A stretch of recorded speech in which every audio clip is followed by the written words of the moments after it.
Hello, beautiful people, and welcome to another episode of A Little Something to Whine About with your hosts, Siobhan Camille. And I am Michelle. Where we whine, W-I-N-E, about life, love, relationships, and more, because sometimes you just need to whine a little. And today we will be whining this beauty suite episode about raising daughters, raising gals, pretty girl them. So grab your favorite red, white, or rosé and join us on the couch. Don't drink and drive. Please have a seat. No drinking, no driving. Hello, everyone. I hope you are having a wonderful, productive week. You're not looking. I'm tempted to pour this whole bottle of the week I've been having. Please. Oh, goodness. I told you this bet to be great. Oh, this bet to be great. So before we get started, as you guys know, we have to introduce our wine. So Siobhan, what are you whining about today? I mean, whining on.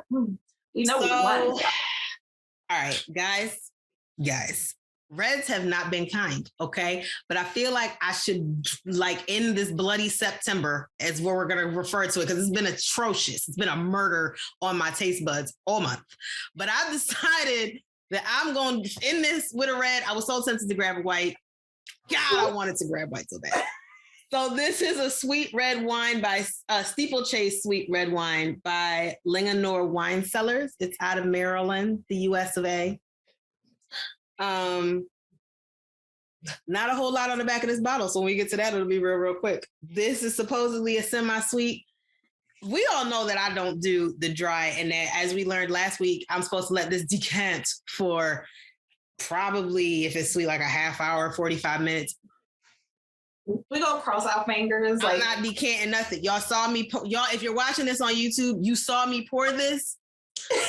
I'm not decanting. What? Yes, No. Ladies and gentlemen, this if you are new to the channel, when we do our beauty suites, we wine in what we like to call color, which simply means that you can actually see us on YouTube. Yes. So just put in your search bar a little something to whine about, and we'll come right up. You'll see our wonderful, wonderful logo. Just click on it and you'll be able to actually see this episode. Thank you, Siobhan, for letting us know how you really feel. It's going to be a real day. Red wine. It's going to be a real episode, guys. So today, I will be whining on a 2019 Da Vinci. It's Chianti. The Chianti. Yep. Because we went over this and my memory is not that well right now. So Chianti by Da Vinci, so 2019. What actually intrigued me about this was the fact that I didn't know how to pronounce the name Chianti. Chianti's supposed to be very famous type, though. Like, a lot of people, it's real bougie, so it suits you when people go, I want a Chianti. I mean, now that I know how to say it for real, I understand. You understand? It does roll off the tongue a little. However, don't do me. Just gonna stay fancy. I'm not that bad. Okay. I am assuming that this Chianti is a red. I have never had one, so as you know, we are pumping grapes. Every week, basically. Every week we try to. Sometimes we're not all the way successful, but oh yes, this is a pretty red. Yeah, I thought Chianti was red. Yeah, this is a pretty red. It's a traditional Italian dinner wine. They do Chianti a lot, either dinner or after dinner, I think. But yeah. Is there anything on the back since you're reading the label? There is something on the back.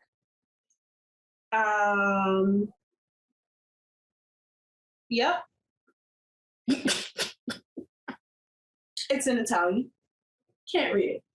Oh, that's unfortunate. But at least you got a bottle with something on the back, because you always say you don't ever get a bottle with something. You know, I have no idea. And it's actually apropos that your wine is Italian, because the wine fun fact this week, ladies and gentlemen, will be held by moi. And it is that in Roman times, ancient Roman times, women were not allowed to drink wine. Oh, wow. I didn't know that. And if a husband caught his wife drinking wine, there were... Well, that was one option. The other option, he would just divorce her. For some reason, back then, it was something or death. Like, everything got you killed back in the day. Yeah. But either they could divorce you or they could kill you. Yeah. I mean, I guess it depends on how much your husband liked you or didn't like you. Like, I caught my wife drinking, I caught Lady Lily drinking of the red wine. Well, are you going to kill her? I mean, we've been good this week. I'm just going to divorce her. I've been waiting to get rid of her. So she's dead. Throw her in the Coliseum. In the now. Or there. I mean, yeah. So that's the wine fun fact is, if you were an ancient Rome and you were a woman, we would be dead right now. Dead. I would have been Lazarus and back then. Okay? Let's now you got me scared to pick up my glass. That's little wine history fun facts for everyone. Look, Kanzi, we're gonna enjoy each other, okay? Because this might be my last glass if we was in Roman times, you know. I mean, what? That's the case, baby. I would have told her, "Boo, get drunk, drink it all." If this gonna be my last meal, right? Make that your last meal. Your last meal was wine. Just okay. Eat the bottle. Make it worth it. Make it count. As you say, we're here now. It's happening. And this is where we're at. It's happening. It's happening. So, okay, I am definitely going to stick to that one. That was a lot.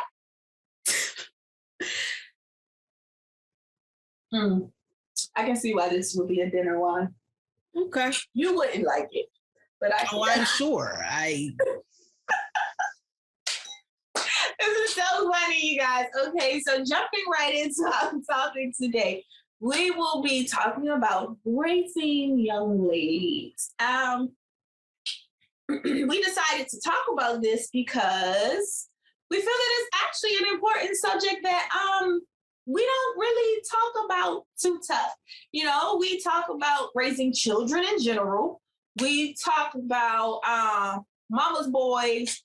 We talk about, and when you talk about daughters, a lot of time you do touch on basis of being a daddy's girl, which we both have experience in.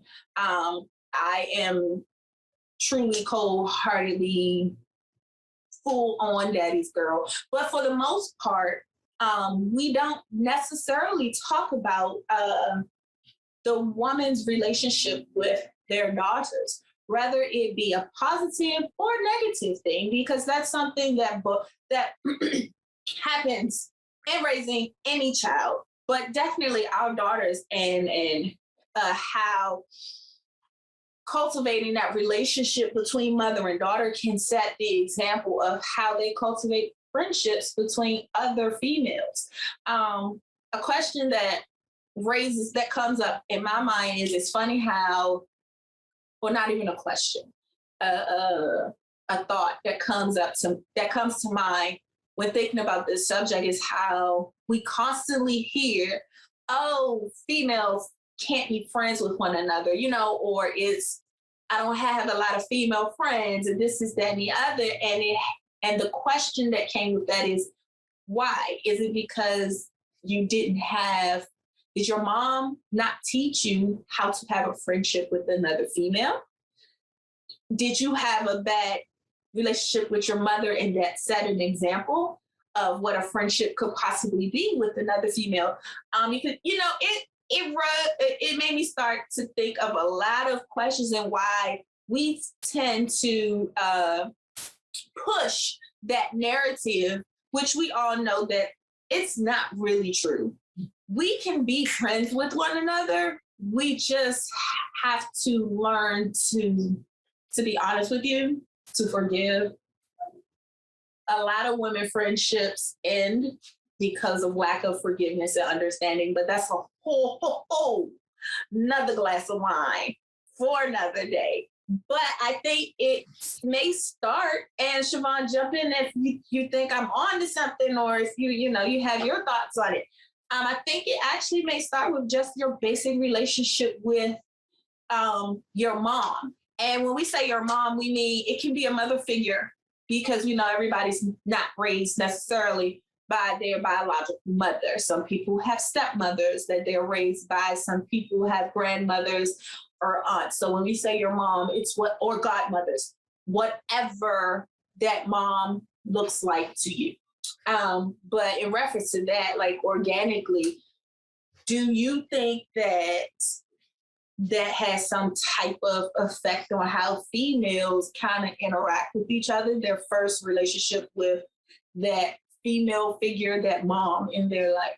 What are your thoughts? I don't think so. I think this: all children are born innocent, which is something we've all said. Life in the world corrupts them as they get older. The same way race doesn't matter to children, it's instilled in them. Gender doesn't matter to children, it's instilled in them. And what I think, especially when we talk about females and the world as a whole, and it's related to, since this is a beauty suite, let me touch on that. I think that's what it comes down to.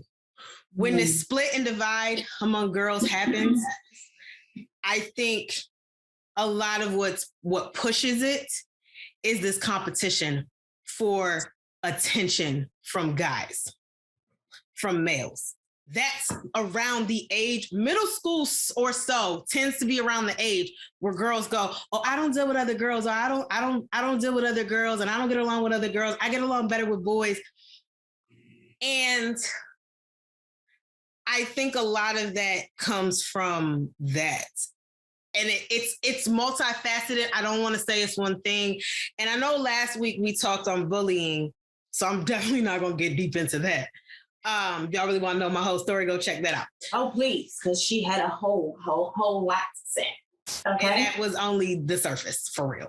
But I say that because, and I know I've said this before, girls didn't want to deal with me around middle school. So I became the girl with nothing but female friends that was like, I don't get along with other girls, because the girls didn't want to deal with me, because as I said in that episode, all I heard from them, quite frankly, from second grade on, but it became a big thing around 7th and 8th was, oh, you ugly. Oh, you can't sit with us.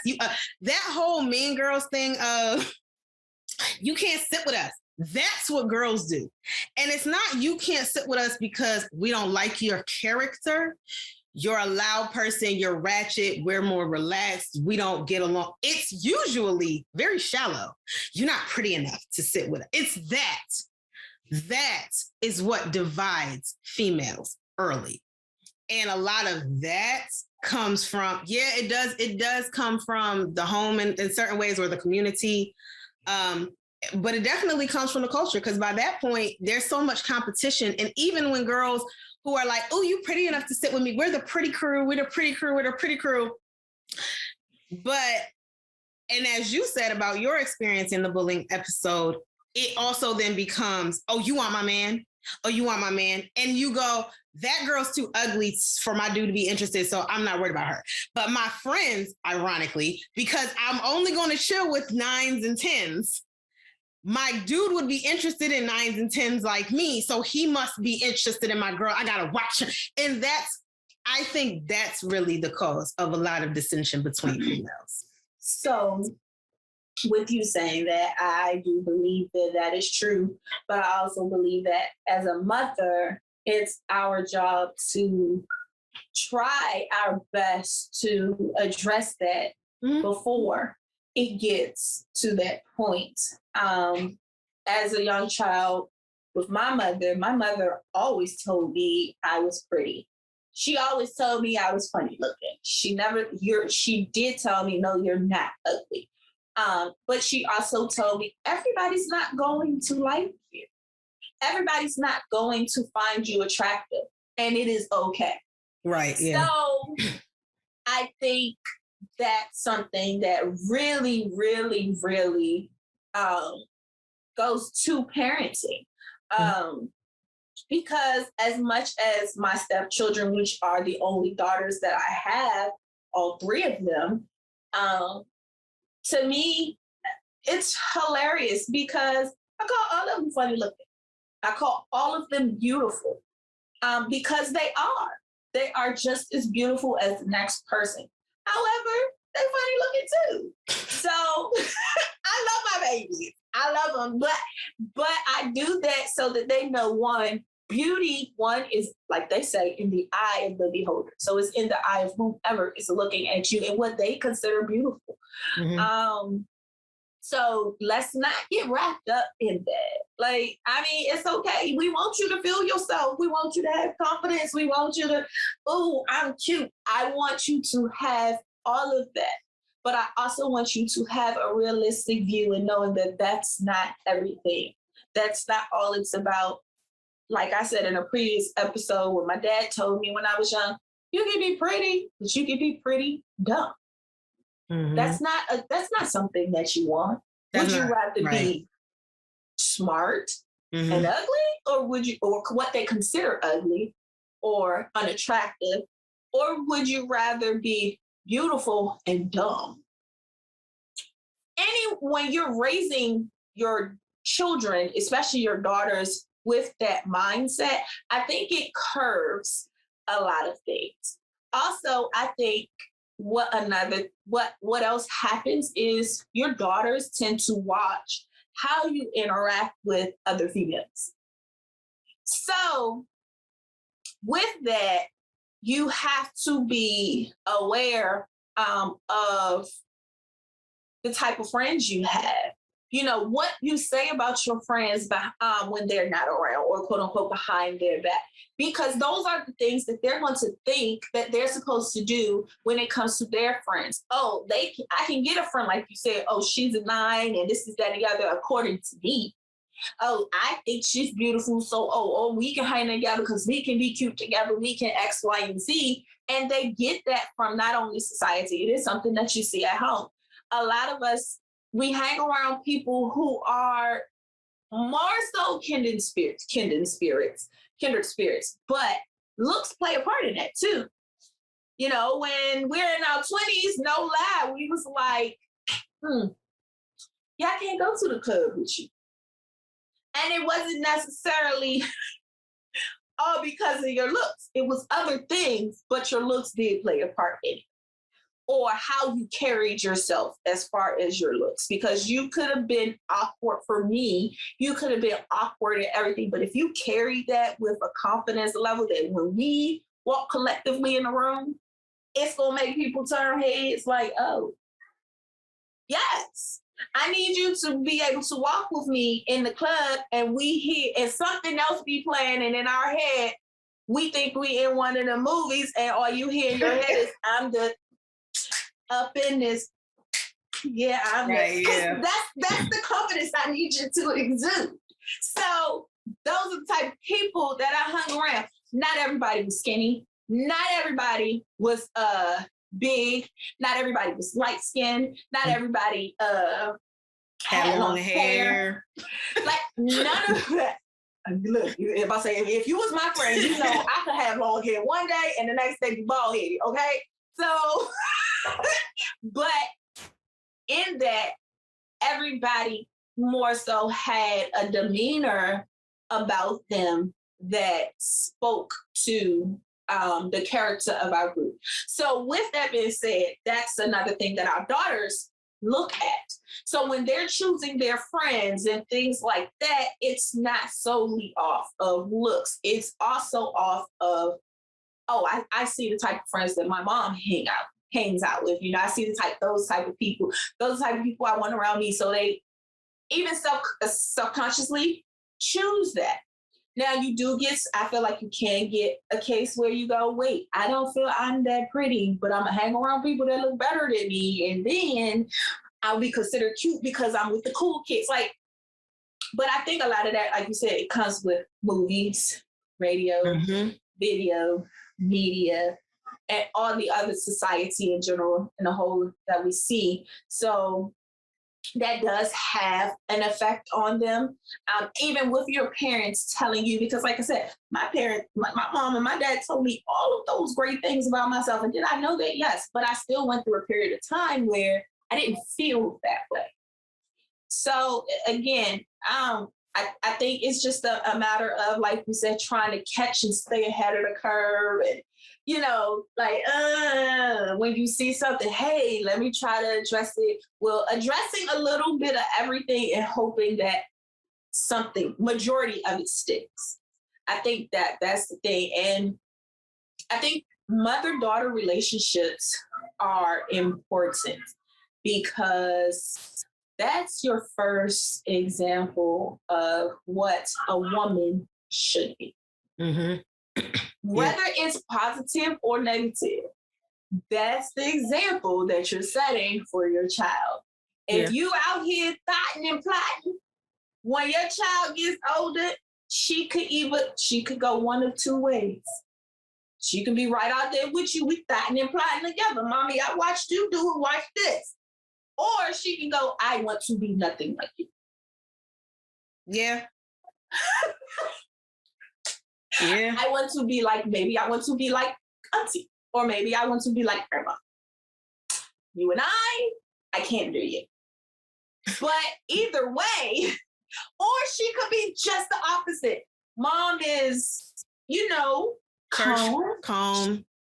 The whole, quote unquote, good girl thing.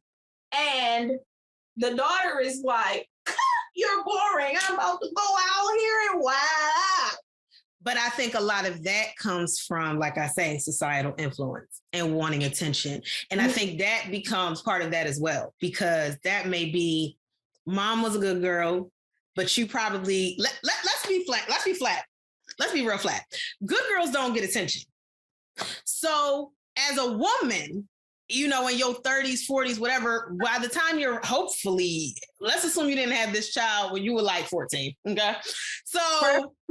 So you in your 30s now, raising this girl, and you're not concerned. Like, I'm not concerned about the attention I get. I know that you're not concerned about the attention you get. We too, who cares? Like, at this point in the game, if we ever really cared 100% anyway, because we were a different cut of women, even in our clubbing days, we didn't go looking for male attention. How many numbers could you get? We were on the dance floor. Well, y'all were on the dance floor. I was in the back with a drink in my hand, chilling, because that's my life. The club for the sole purpose of which pretty girl. I'm gonna be honest with you. Like I said, I know I'm not ugly. I went to the club with the sole purpose of which pretty girl standing on the side that all these dudes trying to get attention I'm about to steal, because I'm about to go on this dance floor here and get up. And I ain't talking about twerking and popping. I'm about to dance. But even still, But that was my train of thought. Just so y'all know, I ain't care if a dude ain't talk to me. But that's my thing. So, and even then, that's in the club. That's away from your daughter. So if you're the type of woman that you don't garner all this attention, either because you're low key, or your attitude, or your carriage, because there are women out here that either because of their physicality, we're talking curves, excessive curves, garner that attention, or because I've seen skinny girls get that much attention because they are looking for it in the way that they talk, the way that they carry themselves, the way that they walk, all of this for look at me, look at me, look at me. If you are a woman who doesn't do that, but your daughter feels starved of attention, or she might, like you say, look, I want attention because that's what's popping. That's what's popular, is that attention. And it's really unfortunate, but that's the whole thing. I'm going to say, for example, Chloe Haley, right? Because she just dropped Have Mercy. Girl, this is what I'm going to say. Let me say this for real. I don't have an issue with the dress code, we'll say. I think there's some nuance that makes the whole I'm claiming my sexuality complicated more than people want to admit, but that's a wine for another time. But what I looked at and I said was unfortunate is here you have this young woman who is extremely talented, who got to where she is based on that talent, the ability to sing, write, dance, produce, all of these things. And yet, for her to become successful, you basically have to get naked. And we can call that, I'm not being a hater. I'm not here for all of that, whatever. I'm not even calling her Illuminati. I'm not here for that foolishness either. My statement is really the sad fact that in this world, sex sells. And it always has, it always will. And for anybody who's like, no, I don't know, or in question about it, let me ask you, what has Kim Kardashian really done? I'll wait. Amber Rose. All of these women that you can name off have gotten Amber Rose, the best friend, the Sky Girl. China, yeah. All of them have gotten where they are because of sex, whether they were having it with the right quote unquote guy or their sex appeal turned heads or any of that. It's that attention because that's what gets it. You know what I mean? Chloe and Halle are equally talented to me from what I've seen of them. Very. But there is a very clear personal opinion. This is not my generation. So I'm definitely, so like my mom, like looking back, like I feel like the old head in the room. But I feel like there's a reason that Chloe has 2 million more followers on her Instagram than Halle does. Yeah, I think. And it's because of presentation and sexuality, and it will always sell. And it's very unfortunate, but that's the truth. And I was talking to Boo Friend, as you call him, about this the other day because we were talking about when Sierra came out, what sexy is considered. And he was like, yo, because he said, and somebody else was a comment on YouTube, and I hate YouTube, but it was a comment under her VMA, Chloe's VMA performance that was like, yo, just imagine the chicks in sweatpants. God, can we see that again? Like, Sierra came out and she had the midriff out. Aaliyah had the midriff out. She came out very 90s style, and they were still sexy. TLC was considered sexy, and they had clothes on. Aaliyah was considered sexy. En Vogue was considered sexy. Oh, yes, girl. You still had your Lil' Kims, you still had your Foxy Browns. And I guess my issue is the variety. You had the Lil' Kim busting it open, half neck, whatever. But your R&B singers were more wholesome in appearance. Wholesome in appearance. Because it wasn't even, and this is the other thing.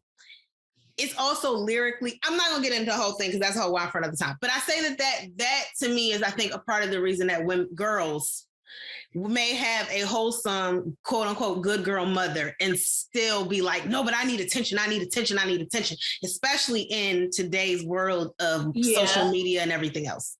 Yeah, but I also feel like that's another part of a mother's job is to give them that attention and to teach them the difference in why there's a time and a place and a season for everything. It's a time and a place for you to want attention in that manner. But it's also a time and a place for you not to need and want attention in that manner. All attention is not good. And as a mom, you have to teach them that. Does that mean that they aren't going to run with it whichever way they choose to? No, that's not what that means. Doesn't mean they're not going to go that way. Most of them are actually going to go that way to see if you even know what you're talking about, to test the waters and all of that. But the thing is, a lot of those who are taught to be able to distinguish between the two, or when want to, when not to, a lot of times they come back. A lot of times they come back. Or they find their ground, or where they think their balance of what they think is too far and what they think isn't far enough. You touched on the Chloe, wasn't it Chloe? Was that Chloe or how? That was Chloe Bailey. Yes. So you touched on Chloe. I have a lot of thoughts about this young lady.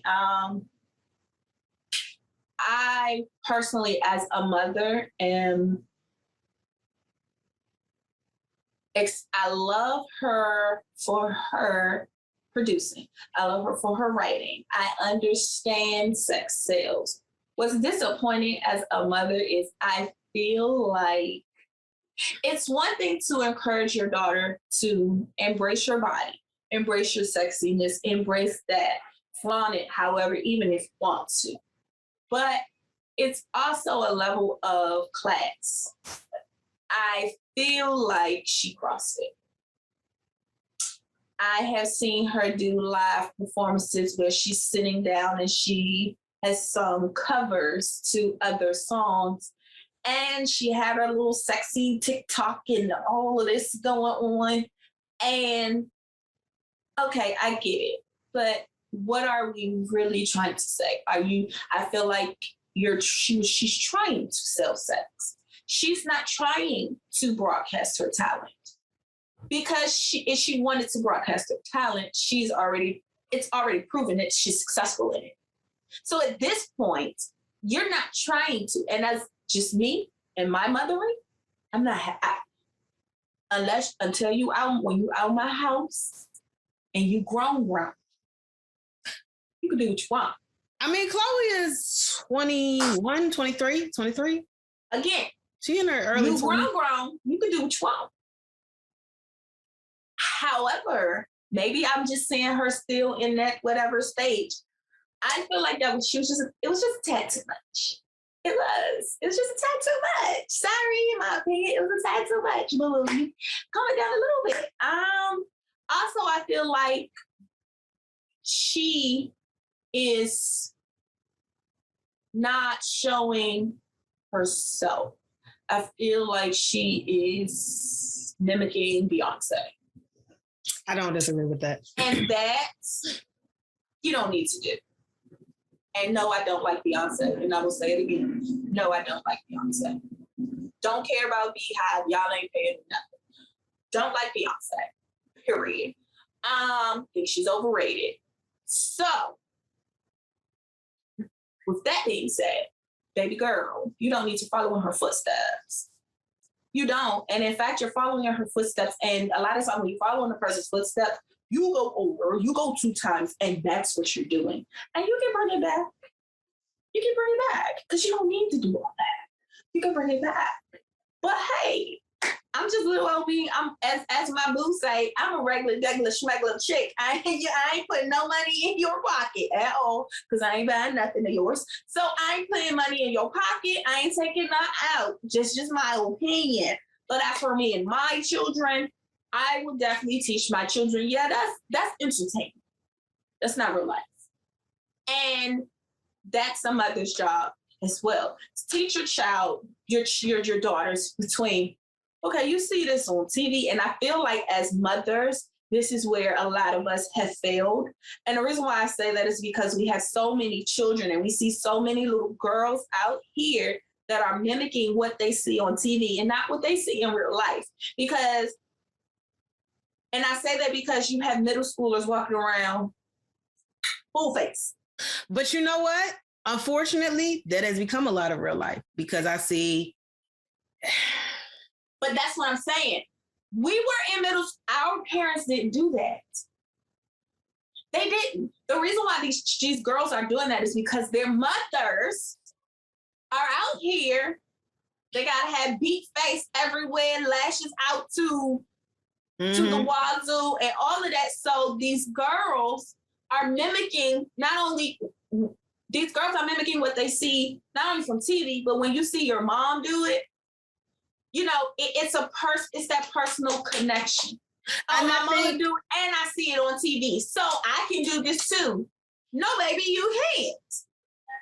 So I feel like mommies, we gotta be careful with what we're showing and teaching our girls. Like I had times where I beat my face to the gods. But I take care of, I do skincare and I do X, Y, and Z. And I do so many other things. The fact of the matter is the times you see me beat to the gods, like this not even beat to the gods. I don't know what happened. It was a mess up. Okay, let's just be serious because this is not my best work. But like, that's what I'm saying. It's like, it's unrealistic things that, like, I know moms who wake up 2 hours early just to put makeup on. What are you teaching your child? Why is your face not good enough? But that's what I was going to say. I think a lot of that is you now have moms and a lot of this, I think social media did this to the extreme. I'm not going to say that you didn't have people that did that anyway already, but I think the amount kind of catapulted because everybody's trying to get a like. Oh, what if somebody, and because so many people walk around like this, selfie life, or you always can be, there's the risk that you're always on camera, on somebody's camera. There's the risk you can always go viral, even if you're not even aware that people are like, I always have to be on. I always have to be TV ready. I need that attention. And again, because a lot of these mothers out here, facts, are single mothers, it goes back to what I said originally, competition. You're still competing for the attention of men. Your focus is split, and it may not even be evenly split between raising your children, your daughters, your sons, but since we're talking about girls, your daughters, and finding your husband or your life partner, whatever. And that's part of the issue. Everybody hits, so many women are still in competition with each other, that this is another reason I think you're going to have problems, is that women raising daughters in stable homes, and I'm not even saying stable as far as like male and female, like with the dude in the house. Yes, great. But I'm talking stable as in she's securing herself. She's not out here trying to get a dude. She's not on online dating sites. She's not on this stuff. She's taking care of her business and her children. And if a man should happen to walk by and come along, great. If not, cool, because she's stable. She's got her own bag, not, oh my, wine for another time. But like the Sukihana cat everywhere will say, like, too much, be stank so you can get that bag from him. Too many are still looking for a Captain Save Me. When you are now an adult and you're responsible for raising someone else, exactly, it becomes cyclical. It becomes that generational curse or generational trauma, however you want to say that. It becomes that. And I think where you're coming from is the perspective of stability. You are raising girls in a house with stability. There are many, many who are not. And when you're raising children and you're not stable, that's how curses continue. Yes, absolutely. I completely agree. And one thing about raising girls is, raising children is crazy anyway, but raising girls is, as a mother, raising females, it's a lot. It can be stressful. You know, you touch on a lot of different things. Like we said, we touch on the society and the view of what's cute, what's pretty, and this is that, and the other. We touch on the thing of education. You know, hey, I understand, it's hard, especially, as an African-American female, and the expectation that's put on you or how you're perceived as far as school goes, because it's just in elementary school, it's a cute little Black girl, she's so cute, it's okay, and this is that and the other. Then you get in middle school and you're not as cute as you thought you were, and that trauma it can be something that does something to you mentally. And I say that because it did it to me. I wasn't interested in guys. I was honor roll student. I went to middle school. It was a whole different ballgame, not because of me. It was because of society and everything like that. And it affected my grades. And it affected my grades tremendously. And that's why I say education. And at that age, like I said before in the bullying episode that aired last week, I had a grown woman tell me I could not achieve a goal of mine because I wasn't smart enough. It wasn't until later on I realized she was jealous of my youth. She was jealous of my ambition. she was jealous of my thought process. Potential. It was a lot of my youth, and she wasn't that old. Like, that's the other part. So, yes, Miss Blondeville, I'm talking to you. I still remember this lady's name. Okay. Charles Curl Middle School. She was a science teacher. That's what she told me. All right. Oh, all right. Yeah. And that's what I'm saying. That type of thing, that for me, that's still a trigger. I'm been out of high school for almost 20 years. That's a problem. So that's what I mean. So you have to kind of, back to my point in reference to my girls, when teaching them, especially with my middle baby, she's in middle school. This is her first year in middle school. Her education, I want her to know you are a smart young Black lady. You have goals. You can keep those. Don't get distracted. Let's stay focused, and you can still be cute, feel yourself at X, Y, and Z. But just to try to teaching women balance, teaching young girls how to balance early is key, and giving them key principles and to, ingraining those key principles in their head so that even if they lose track somewhere in the back, in that medulla oblongata, it clicked at some point, to go, hey, wait a minute, I know better. Or, hey, I know who I am. Or, hey, I was taught this, so that it clicks. Raising young women is there, because puberty, hunting. I mean, that's a wine for a whole nother time. Hunting. On its own. Hunting, my middle baby.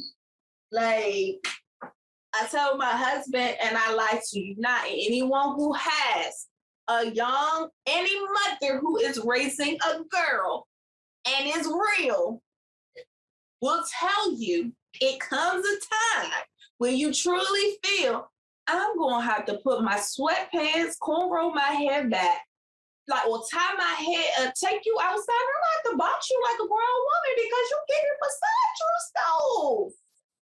Bring it back. Child's play. And yes, in 2021, child's play still exists. It's too many mamas out here trying to be their friends. That's a pet peeve of mine. Mamas, you are not your baby's friends. That thing, my broke best friend. Oh, I don't know what that the is. mamas be saying, oh yeah, my daughter's my broke best friend. No, that's your daughter.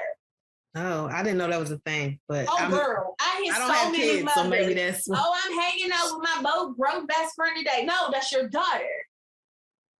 You're not best friends. But I'll say this, because the moment you teach your daughter that you're her friend, that respect level changes to her friend. Baby, I'm not your friend. I'm your confidant, yes. I'm the person that shows you what a friendship looks like, yes. But I am not your friend. There's a different respect level that comes with that. So let's make that clear. I'm not your friend. Do we have some sort of friendship? Yes. But I'm not your friend.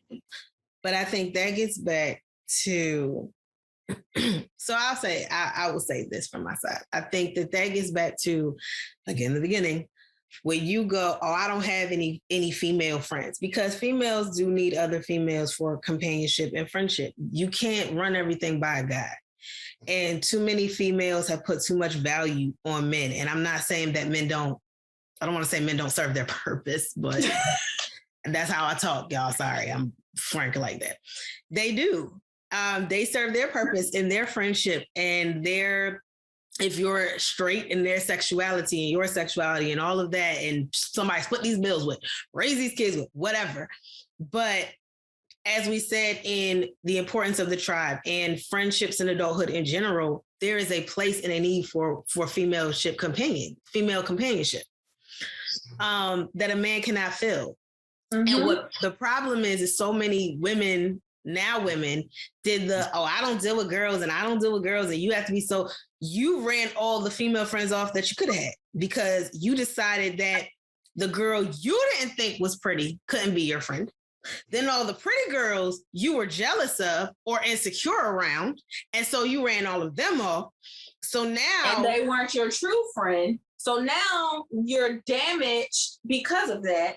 So now you have problems cultivating those relationships. And I'm talking because I am a person who has an issue with cultivating relationships, period, whether it be male or female. I am not. I don't think I do that very well.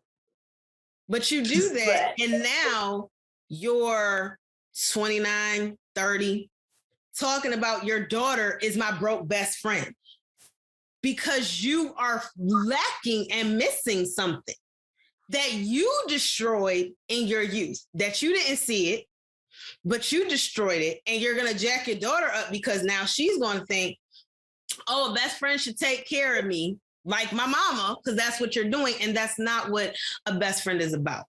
I will also say, I think, to your point of a child's place, that I will say to that in reference to beauty, there are levels. And the problem is you have so many girls trying to be sexy is what it comes down to, because your mama is probably beating her. Women are probably beating their face again to get male attention. If you want to admit to it, cool. If you don't, fine, that's great. But a lot of it, that's what you're doing. Like let's be real. And people do. A lot of females do this whole. No, I'm doing this for me. Okay. If you say so. I'm not saying that there isn't. I'm not saying that there isn't. I'm not, and there are exceptions. There are people who are truly like, yo, I like the way red lips look on me. So let's take that for an example. Let's just as an example. If red lipstick was hot, right? Like that's just what's popping. That's what is attracting dudes' eyes. There are women that have worn red lipstick. Like if that's what was popping in 2021, there are women that have been wearing red lipstick since the 80s. You know what I mean? There are women who will keep wearing red lipstick after it stops being a trend. Those people, I'm not talking about you. We're not talking to you. Not talking to you. If you were doing beat face honey back when beat face honey was beat face honey, and you've been beat facing since those days, not talking to you. If you were like one of those kids that was always playing in makeup because I need to experiment and I want to see what this does, because you were more of an artist about it, and you were 12 at the time and now you're 38, I'm not talking to you. I'm talking to those who put it on as quote unquote war paint. Like you're going into battle against other females for the attention of men. That's who I'm talking to. I'm talking to you. I'm talking to them. Everybody else, not talking to you. But I bring them up because these are the ones trying to be so sexy, and that's what your daughter is seeing. Mm-hmm. Whereas in elementary school, you can be pretty. In middle school, you can be cute. In high school, you can be cute and you can be a little bad thing, little cute baddie. College, you can be sexy. But to me, you should not be aspiring to be sexy in middle school or even in high school, and definitely not in elementary school. There are levels to things. There are levels to all of this. There's cute, there's pretty, there's beautiful, there's sexy, there's attractive. All of these adjectives exist, and they do not all mean the same thing, and there are varying levels. And so to me, I will just say, when it comes to raising daughters, ladies, and I know that people be like, you ain't got no kids. You're right. I will say, though, I have seen the damage done. I don't need to have kids who have seen the damage done to children and to adults. Because let's not forget that children eventually become adults, and that damage that happened to them in their youth can follow them and be a part of them in their adulthood. It will follow them. Not that it can't. It will follow them. Well, it can. I'm not going to say that it will, but I'm just talking about impacts, because depending on that is my next point. How it impacts them will be the difference, but it still follows them. Yes. And I think that's what we need to be as mothers aware of. Everything you do will follow them.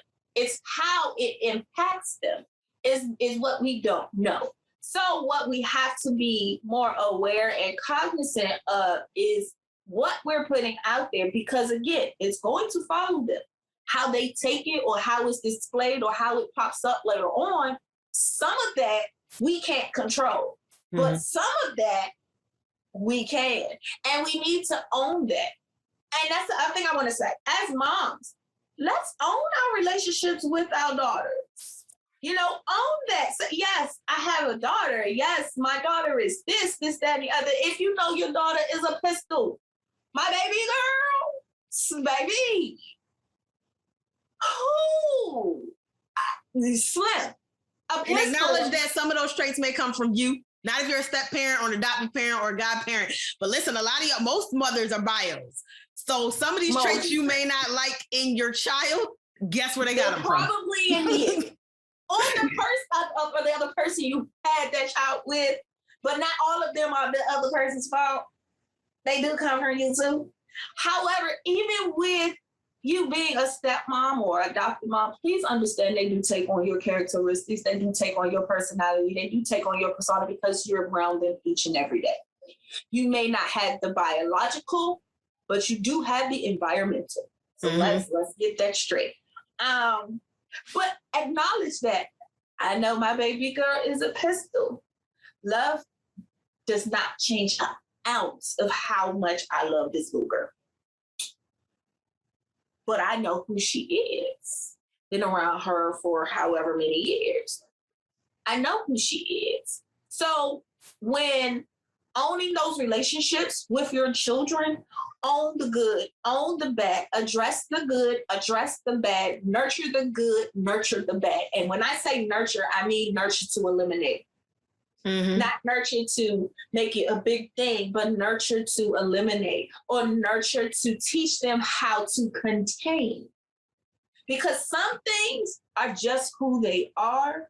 It's just a thing for them. It's part of their personality. So if that's the case, you now have to nurture them to learn how to contain and control whatever that not so pretty habit or behavior may be. But ladies, we have to own these things. And we have to, I'm a full-fledged daddy's girl, but my mommy holds such a special place in my heart. Like, that's my mama, period. And Tupac said it best, ain't no woman alive that can take my mama's place. Regardless of daddy's girl or not, understand and know a mother's love, a mother's heart, a mother's presence has a just as impactful place on your daughter as the father. So let's remember that, and let's stop putting them on levels that they aren't ready for. Let's stop. Let's address it. And it's a way to address things where it's still healthy. But sometimes, be honest with you, you gotta cut. Excuse me, God, but you knew I was gonna say this before. You gotta cut shit short. Period.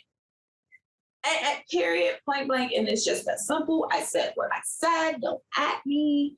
And I say that again, even as a stepmom of 3 beautiful, completely different young ladies, okay, and dealing with every ounce of their personalities, even the one that's far away.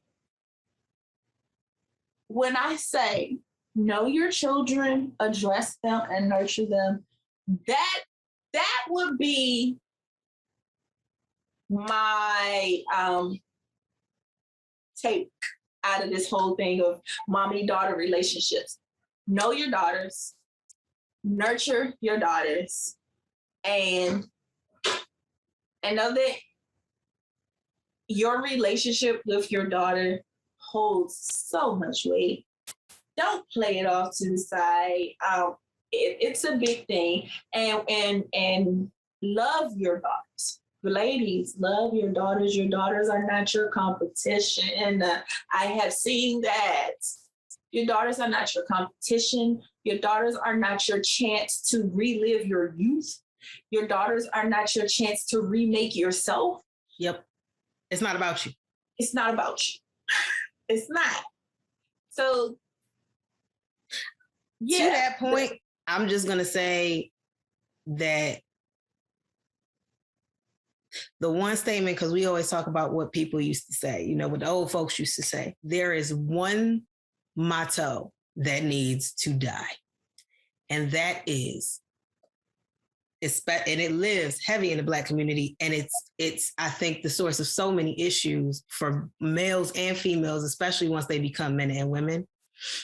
And that is raise your daughters and love your sons. Stop it. You need to raise both and you need to love both, because love-starved girls turn into love-starved women who we've seen who end up being complacent, being the side chick, or who are in competition with their daughters. There's a whole litany.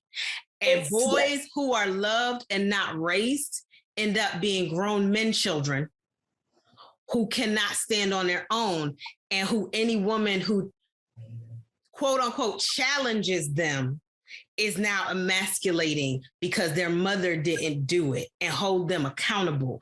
That any woman who holds them accountable is a problem. And this breeds more problems. So please love and raise your daughters. Yes, absolutely. And that's what I mean by nurture them. Like, you have to nurture them. And as a woman, you're a woman, you know you need love. You know you need attention. You know you need love. You know you need embrace. Your daughters need those same things. And as a mom, who better than someone who can fully and completely understand being a female to do it? Who better? So moms, in conclusion, all I would have to say is love your daughters, nurture your daughters, raise your daughters, love them. Yeah, can't stress love enough, man. Can't stress love enough. And enjoy the roller coaster of life that you are going to have raising these girls. And don't forget, you can always relate. Mm-hmm. And don't be afraid to let them know, I have been there. Let them know your failures. Let them know your stupidity. Let them know your train of thought. Give them insight to what it is to be a woman and to have those thoughts and to navigate through them. So just be that girl. Be that woman. Be that superwoman to them. Not just your sons. Your daughters need you too. And cheers. That was terrible. This isn't great. This isn't great. That's not. And cheers to that. Lord. Now I know how you felt when we did the wine out that was never recorded, because I definitely got this from the dollar store in this glass, but that ding ding. Mine came from Home Goods. Oh, yeah, this it's glass, but it's just not, whatever. Oh yeah, Siobhan, tell us what's going on with your sweet red. Did it do it for you? Fingers crossed. It got better. So this, to the bottle we go, fellow winers. Sweet and juicy, the perfect wine for spending time with friends or eating chocolate. Chilled or at room temperature, the choice is yours. It is a semi-sweet, and it says it's best served with fresh berries, chocolate, and picnics. I don't really know what a picnic tastes like, but okay. I mean, they literally got berries, chocolate, picnics. That's a range, honey. Like, so freaking literal. You get on my nerves. Linganore, I ain't mad at you, but wow, that's a wow. Okay. I'm gonna assume that means like finger foods, because I'm assuming you're not taking a steak on a picnic. But I don't know. I don't know you. You might be. Okay, I was gonna say, you know who my husband is? I don't know. Listen, okay. So that's what I got. Yeah, it was sweet. It did have some juicy. I could see it with that. Or I'm a cheese person and I like cheddar, so it will go good with some sharp cheddar. It is a true semi-sweet, not too much. Yeah, I'm not sure what's in this red, or if it's a blend or if it's just one, but it was good. I would definitely give this, I think It hasn't restored completely my faith in the Reds. I don't. But then it raised the bar a little. It came where it needed to. Okay. So it's a good. Look. We'll take it. It's a solid 3, guys. It's a solid 3. Like I'm given the 0.5 of last week, it needed to be at least a 3, or I swear I was throwing all Reds down the garbage, except Malvasia di Casorso. Look, there are more out there. So the fact that it did a little bit of, even if it was just an inch, like I think I can only really do semi-sweet and sweet Reds. Like I think I really can't. And this to me is a medium, a medium body. I don't think I can do full. Like I don't have time for that much decanting. And I appreciate that they say this is, you can do this chilled or at room temperature, because I did this chilled and it was good. So I'll give it a solid. The Chianti. Di Vinci. I see Venice. For those who can't see, she is literally trying to read the bottle, which is all in Italian, the back of the bottle, which is in Italian. So she's picking out the words that she understands. We've got Venice. Generations. Okay. What, they read a paragraph? And red. Red Generations in Venice, guys. That's what we've got from the back of That's what I got from the back in Italian. And as we know, wait, I think, wait. I'm guessing this says aromas of ripe fruits and I see strawberry and plum. So I'm guessing, it says aromas of ripe fruit and hints of strawberry and plum. Okay. Look, I feel confident in that because I said it out loud. If I didn't, own it. I don't think I would have said it out loud. But as far as this goes, to me, this is not a full body red, but I feel like if this decanted a little bit, this is not cold, it's not chilled, it's just room temperature. And I feel like this would be very, very good with a pasta. Ooh. This is a good pasta or like a nice filet mignon. Fancy. So it is a dinner wine. It is a dinner wine. It definitely is a dinner wine. I can appreciate this. I really do appreciate this. It's not a favorite, but it's one of those, I'm like, okay, this is decent. It's a nice not clean, but it's a nice, I want to say hefty, but kind of hefty dinner wine. Slightly hefty dinner wine. So like a medium body, but more toward the medium. Yeah. I enjoyed it. I probably would save this for like when my husband fixes, like he does fix filet mignon very often. So like when he fixes that, or like I don't really do pasta too much. So like a spaghetti probably is, or shrimp scampi. That's probably as pasta as I'm gonna get. So and I did say pasta. That's what this will go with for me. I don't know what I'm having for dinner tonight, but if we are having spaghetti, nice pairing, husband, without you knowing it. So overall, my rating for that would be a 3. It's a solid 3. 3 out of 5.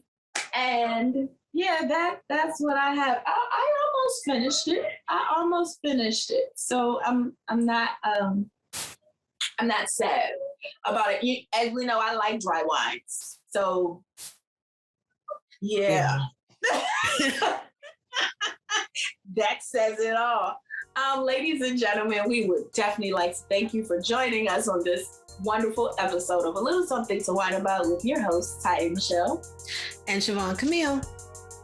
Be sure to follow us on Instagram. You can find us at a little something, the number 2, wine about. Again, that's a little something, the number 2.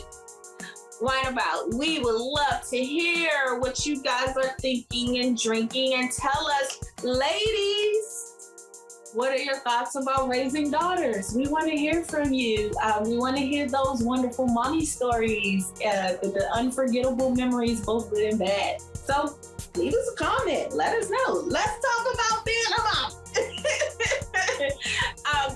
We will see you all next week. And as always, there's nothing wrong with a little wine. Soda.